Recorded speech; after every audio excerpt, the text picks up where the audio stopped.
ইরানের শীর্ষ পরমাণু বিজ্ঞানীকে হত্যা করা হয়েছে কৃত্রিম বুদ্ধিমত্তা সম্পন্ন একটি উপগ্রহ নিয়ন্ত্রিত মেশিনগান ব্যবহার করে। রেভলিউশনারি গার্ডের এক কমান্ডার এই তথ্য নিশ্চিত করেছেন। গত ২৭ নভেম্বর তেহরানের কাছে আফসার শহরে কনভয়ের মধ্যে মোহসিন ফখরিজাদেকে গুলি করে হত্যা করা হয়।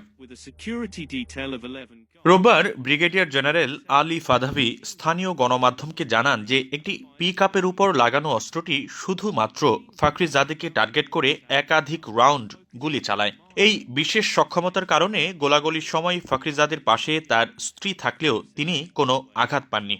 ইরান এই হামলার পেছনে ইসরায়েল এবং নির্বাসিত বিরোধী গোষ্ঠীকে দোষারোপ করে আসছে।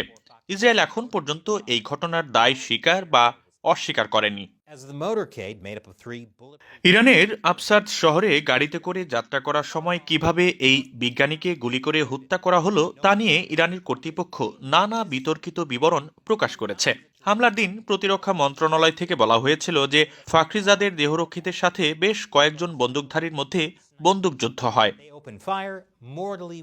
এরপর ফখরিজাদের জানা যায় এক বক্তব্যে ইরানের সুপ্রিম ন্যাশনাল সিকিউরিটি কাউন্সিলের প্রধান বলেন যে অনেক দূর থেকে এই হামলা চালানো হয়েছিল।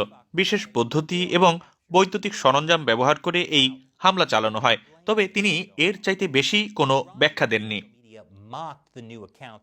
এরপর রেভলিউশনারি গার্ডের উপ কমান্ডার জেনারেল ফাদাভি তেহরানে এক অনুষ্ঠানে বলেন যে নিশান পিকআপের উপর একটি মেশিনগান লাগানো ছিল, যা ছিল কৃত্রিম বুদ্ধিমত্তা সম্পন্ন।